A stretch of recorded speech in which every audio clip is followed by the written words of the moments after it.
Kejadian pasal 11. Menara Babel.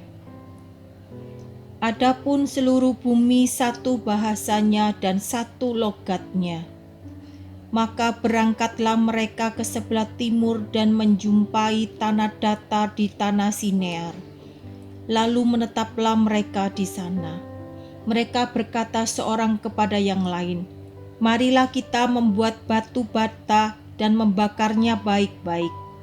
Lalu bata itulah dipakai mereka sebagai batu dan tergala-gala sebagai tanah liat.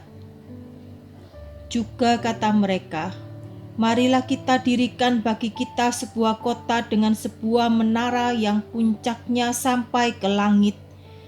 Dan marilah kita cari nama, supaya kita jangan terserak ke seluruh bumi." Lalu turunlah Tuhan untuk melihat kota dan menara yang didirikan oleh anak-anak manusia itu. Dan Ia berfirman, "Mereka ini satu bangsa dengan satu bahasa untuk semuanya. Ini barulah permulaan usaha mereka. Mulai dari sekarang, apapun juga yang mereka rencanakan, tidak ada yang tidak akan dapat terlaksana. Baiklah kita turun dan mengacau balaukan di sana bahasa mereka, sehingga mereka tidak mengerti lagi bahasa masing-masing. Demikianlah mereka diserahkan Tuhan dari situ ke seluruh bumi, dan mereka berhenti mendirikan kota itu. Itulah sebabnya sampai sekarang nama kota itu disebut Babel, karena disitulah dikacau balaukan Tuhan bahasa seluruh bumi, dan dari situlah mereka diserahkan Tuhan ke seluruh bumi. Keturunan Sem. Inilah keturunan Sem. Setelah Sem berumur 100 tahun, ia memperanakan Arpaksad. 2 tahun setelah air bah itu, Sem masih hidup 500 tahun setelah ia memperanakan Arpaksad. Dan ia memperanakan anak-anak lelaki dan perempuan. Setelah Arpaksad hidup 35 tahun, ia memperanakan Selah.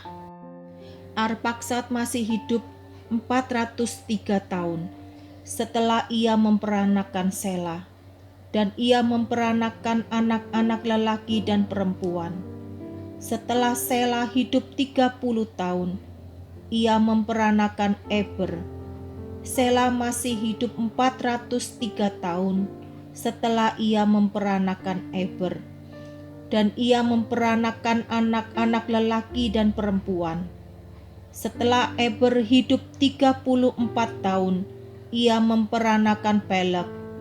Eber masih hidup 430 tahun setelah ia memperanakan Peleg, dan ia memperanakan anak-anak lelaki dan perempuan.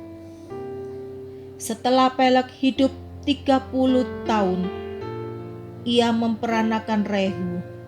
Peleg masih hidup 209 tahun setelah ia memperanakan Rehu, dan ia memperanakan anak-anak lelaki dan perempuan. Setelah Rehu hidup 32 tahun, ia memperanakan Serug.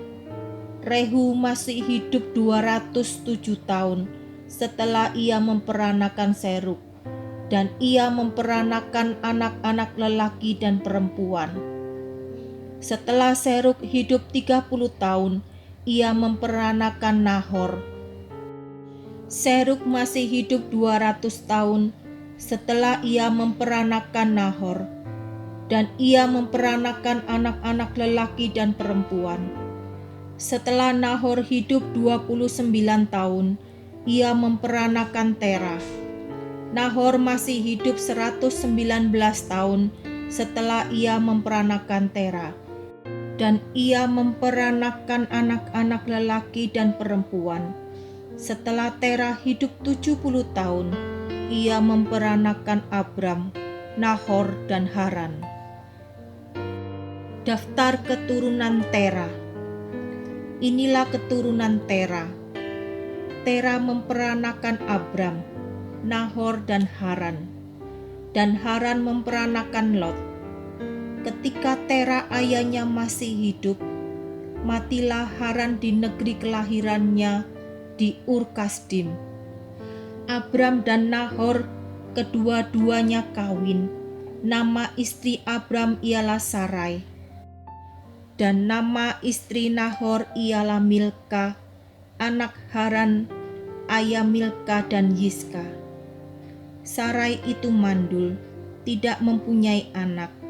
Lalu Tera membawa Abram anaknya, serta cucunya Lot, yaitu anak Haran, dan Sarai, menantunya, istri Abram anaknya. Ia berangkat bersama-sama dengan mereka dari Ur Kasdim untuk pergi ke tanah Kanaan. Lalu sampailah mereka ke Haran dan menetap di sana.